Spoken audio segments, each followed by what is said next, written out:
I think there is a serious chance we are in the early phase of a currency crisis, not just here or there, not just in one weak country at the edge of the system, a real systemic problem. And the reason I say that is not because I suddenly became dramatic. It is because people are starting to wake up to something that governments and central banks have tried very hard to keep hidden inside official language and doctored statistics. Inflation is not an accident. It is policy. It is not something that falls out of the sky like bad weather. It is created deliberately, repeatedly. And the people in charge do not really fight inflation. What they fight is your awareness of it. They fight your perception of it. They fight the moment when ordinary people stop blaming bad luck, greedy companies, wars, and weather, and start seeing the common thread underneath all of it. More currency, more credit, more dilution. That is the thing I want to talk about. Because once the public begins to understand that inflation is the plan and not the mistake, behavior starts changing, and when public behavior changes fast enough, what begins as ordinary inflation can turn into something much more dangerous. Ludwig von Mises had a phrase for this, the crack up, boom. He described the moment when people suddenly understand that inflation is not temporary, not accidental, and not under control. At that point, they stop wanting to hold money, they want anything else. Goods, property, metal, tools, food, stocks, land, anything but the currency itself. They are no longer buying because they need the thing. They are buying because they no longer trust the money. That is the point where the psychology of the system changes, and I think we are moving closer to that point. Now, before anyone says this is extreme, let us stay practical official. Inflation numbers are already soft political theater. Governments revise baskets. They change methodologies. They emphasize the numbers that flatter them and explain away the numbers that do not. But CPI was never the cleanest definition of inflation anyway. The truer place to look is the money supply. That is where the source starts, and it is exactly where I would start too. Look at M3 in the UK. It is making new highs again. That is inflation in the real sense. More money, more claims, more currency units, chasing the same world of goods, labor, property, and services. Yes, they expanded the money supply aggressively in 2020 and the years around it. Yes, they briefly tried to step back, but the larger pattern is plain. They cannot really stop because the whole debt structure sits on top of continued expansion. That is the trap. Now layer oil on top of that, not because oil is the true source of inflation, but because it is one of the first places people can visibly feel it. The source argues that the screen price for oil is fake in the same sense that many futures prices detach from what real buyers are paying in stressed conditions. It points to physical barrels trading far above quoted prices and gives examples of extreme transaction levels in disrupted markets. I think the precise anecdote matters less than the larger point. Energy costs are staying elevated, and when energy stays elevated, everything downstream feels it. Transport, food, heating, manufacturing, packaging, everywhere you turn, energy is sitting underneath what you consume. But even here, I want to be precise. Oil is not the root cause. The root cause is still policy.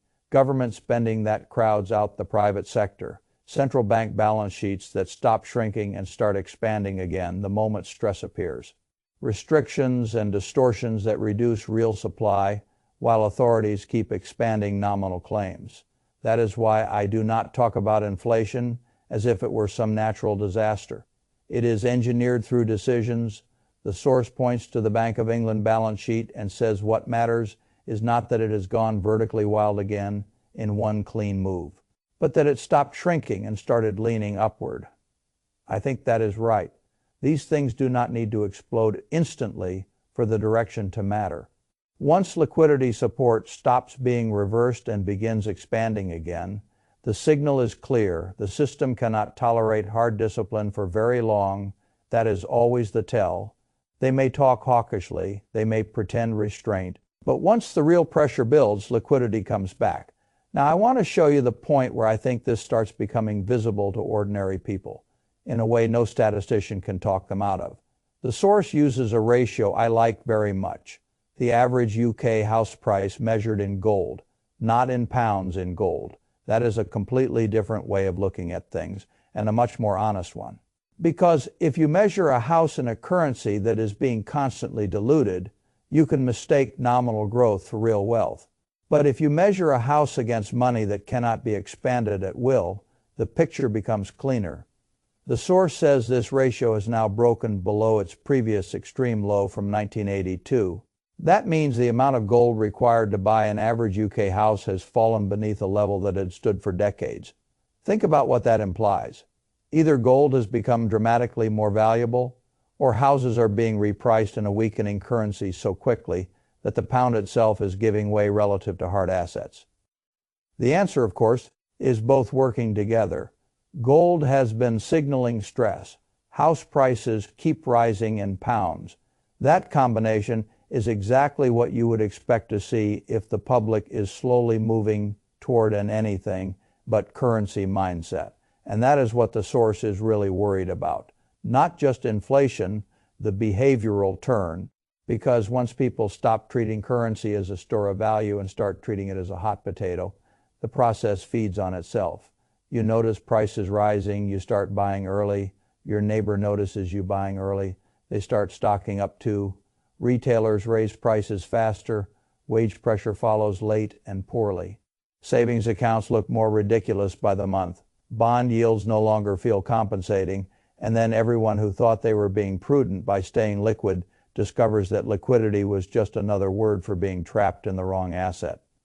That brings me to what I think is the most important practical point in the whole piece. The most dangerous place to keep your savings in this environment is in the currency itself. Cash savings accounts, government bonds, that is where people are most vulnerable, and the reason is simple. If the currency is being diluted faster than your nominal yield compensates you, then you are not preserving capital. You are watching capital evaporate slowly in polite accounting language. A savings account paying 3% or 4% sounds respectable until you realize the purchasing power of the currency may be dropping far faster than that.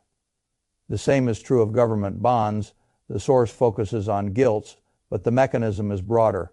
If you lock yourself into a fixed income security paying a fixed return while the market begins demanding more yield to compensate for inflation and currency risk, then the value of your principal falls. That is the fundamental law of bond investing. When yields rise, prices fall. You may still receive your coupon. The government may still pay you, but the real value of what you own is deteriorating. That is why a long bull market in government bonds was so bullish for everything else. Falling yields lifted asset prices, reduced financing costs, and made the whole credit machine feel effortless. Now the direction is reversing, and when that direction reverses, people who thought they were being conservative by hiding in government paper may discover they are simply volunteering to be diluted in slow motion. The source argues that this is how it looked in the 1970s. I think that is broadly right. People did not necessarily lose nominal money in cash or government paper. They lost purchasing power. And for many households, that is what matters, not whether the government mails the payment, whether the payment still buys anything worth having. Now, if that is the danger, where do you want to be? The source gives the answer plainly. You want to be in real things, not promises, not paper claims alone, real things, stocks of companies that produce actual goods, gold and silver scarce assets, anything likely to reprice faster than the currency is being diluted, and it goes even further than that. It says gold and silver will likely outperform stocks in a true crack-up.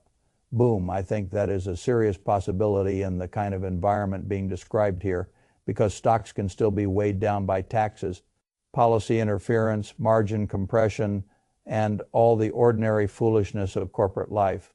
But the monetary metals respond much more directly to the public's loss of faith in the currency. They are not growth assets in that moment. They are exit assets. That is a very different role.